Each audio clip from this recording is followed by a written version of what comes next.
Yeah, I'll react to that, sure. All right, Otto von Bismarck, a man of great ideas, extra history number 2. You can go back and watch my reaction to, or just the original one at extra credits if you want to, just to catch up, but that's up to you. And let's get right into it. What happened at the end of the last one? Oh, if you're not subscribed, you want to learn about history alongside me and us, pull up a chair. My name's Connor, and I like to learn about history through YouTube recommendations. That's what we do here, and it's a lot of fun, at least for me, and I would love to have you. All right, original video at the top of the description below. At the end of the last one, he was just starting to get into political life. Like, he was like giving a speech at the end of the last one, and then he was working on a farm. Let's get right into it, all right? 1848, the People's Spring, springtime of nations, the year of revolution.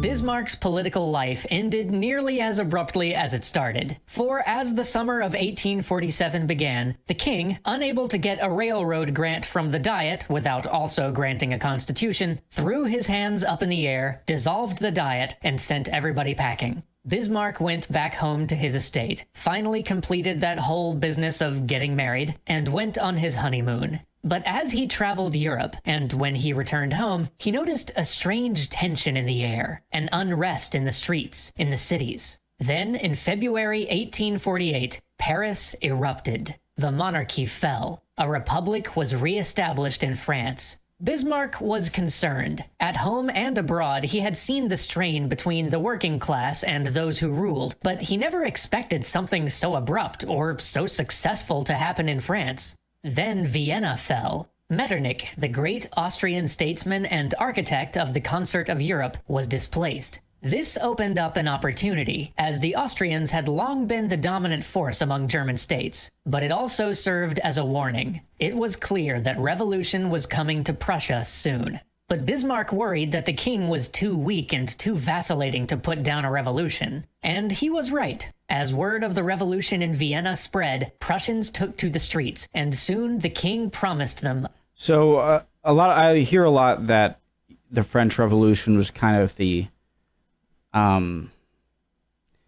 don't know if the start is the right word, but just the kind of the match that lit this whole kind of revolutionary spirit in Europe for the 1800s, for that century. It seems, I mean, it all kind of fits in. A lot of people start questioning it more, but I wonder if it really was the tipping point. You know, the French Revolution was the first kind of domino. A constitutional like the end government. Of the monarchies. But as the people were celebrating their victory in Berlin, the celebration turned into a clash. Shots were fired. Government troops killed revolutionaries. Best Many, helmets. including Bismarck, believed that now there was no choice but to crush the revolution. The king, though, disagreed, and ordered the troops out of Berlin, effectively leaving himself hostage to the revolution. And then came the first of Bismarck's good-ish ideas. He raced back to his estate and organized an old-school peasant levy. Yes, in the middle of the 19th century, he tried to press his peasants into service as their feudal lord in order to put down a revolution whose stated goals were to enfranchise and empower those same peasants. With this great idea in mind, he handed them all shotguns and said, "Come on, lads, to Berlin." But just as they were storming off, one of his spoil-sport neighbors came out and told him to stop hurling a firebrand into the country, threatening to talk the peasants out of this nonsense. Bismarck politely replied, "You know that I am a quiet man, but if you do that, I shall shoot you." So with revolver in hand... He doesn't seem like a quiet guy. He seems like a guy that... a lot of great qualities and everything, but... one of those people that are willing to do anything to get to the top, which I guess makes sense that most people at higher echelons in politics and whatnot, when they get through the filter to eventually be elected, I think the people at the end turn out to be not so great for the job itself. It's kind of ironic. And four bullets in his pocket, he led his feudal levy to go liberate the king. Unfortunately, when he got to the first I hope army... I made sense there. I just think that it's funny how, the point of democracy of picking a republic is picking someone who's going to be, honest and that you like and can sympathize with and empathize with and relate to. And at the end of the day, all the people that get elected tend to be the ones that just can do anything possible to get to the top, forget about morality. And a lot of politicians tend to be the opposite of what is intended. I hope that made sense. Camp, which was staffed by many of the conservative officers that he had come to mingle with after making his fiery speeches in Berlin, he was promptly told, "Yes, we are all a bit disappointed right now, but no, we really don't want your peasant mob messing this up even more, so how about you go send your peasants back and bring us some corn and potatoes or something?" Not content to serve as mere fodder provider for the army, Otto then had his second good-ish idea. I'm so bad at he left going his out on estate tangents. and tried to sneak into Berlin, again, with the cleverest of ruses, trimming his beard.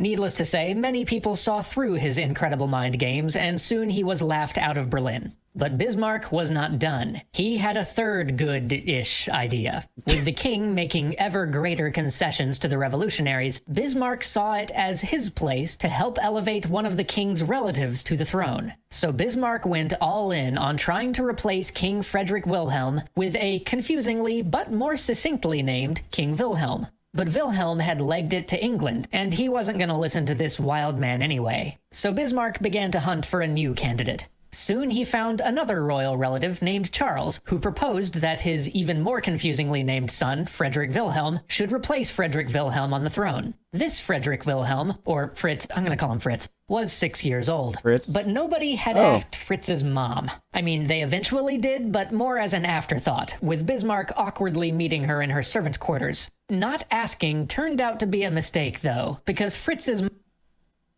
So from her perspective, some dude just... I don't know how old he is, a lot older than her son, that's for sure, just barged in and just took her kid and bye, kidnapped. Mom supported the liberals and put the kibosh on the whole thing. It would seem that Bismarck had made an enemy of the mother of this 6-year-old he hoped to put on the throne. Nonetheless, he was soon summoned for the Second Prussian Diet, which the king had ordered assembled to hammer out how to make a real parliament for Prussia. There, Bismarck spoke passionately about the noble past that they were so casually throwing away, even becoming choked with emotion and having to stop mid-speech. But to no avail. The Diet did its job and created the Prussian National Assembly, which Bismarck was very not elected to. This Prussian National Assembly pushed for a real parliamentary system along British lines, though, and soon the king began to lose patience with the body. Yeah, what so the Bismarck hell? joined the Camarilla, which was not, in fact, a secret society of vampires which has kept their presence hidden from humanity for hundreds of years. Oh, that's though what I I can thought, understand your confusion, and let's be honest, Bismarck would have made a I great didn't- vampire, but no. Bismarck didn't joined the get much that, more boring reference. but real group of nobles and courtiers close to the king who were determined to maintain the power of the monarchy through non-vampiric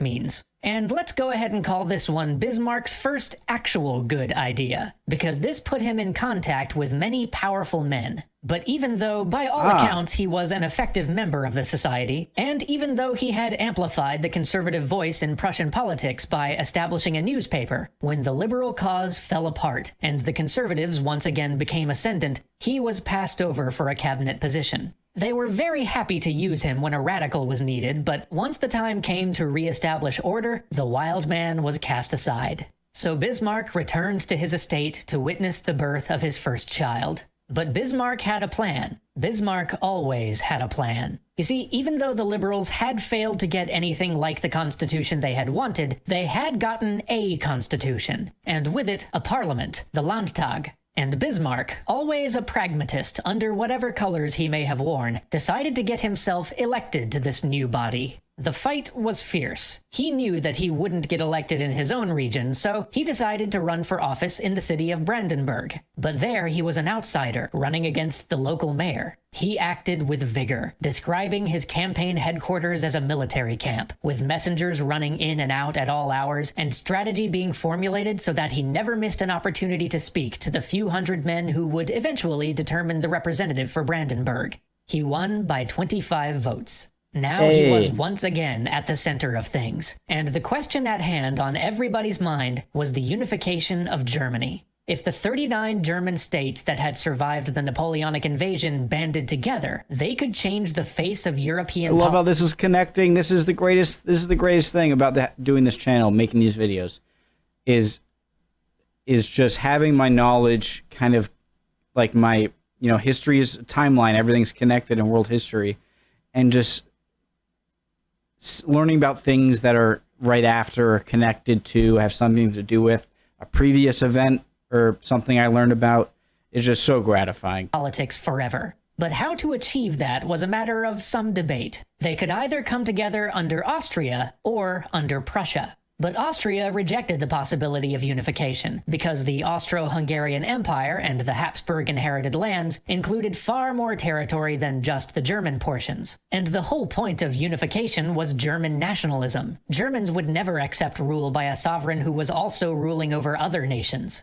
This meant that the Austrians would either have to divide their empire and give some other branch of the family their German territories, or simply reject unification outright. And they chose the latter. The German National Assembly, which was different from the Landtag in that it represented all German states, decided, with little other choice, to offer the imperial crown to Frederick Wilhelm. Nobles in the Landtag, including Bismarck, urged him to accept. But the king rejected the proposal, and this allowed Bismarck the opportunity to rail against the constitution that would have come with it. He was blasted by the press, and sure of losing his seat in the next election. But when the king dissolved the Landtag, he changed the election rules for the next session in ways that favored landowners like Bismarck, which ensured his re-election. After giving some blistering speeches on the role of the monarchy and some strong invectives against even the monarch's own move toward a constitutional unification, Bismarck got himself moved to the new assembly debating the question of unification. But before that could go anywhere, he got caught up in the next great conflict.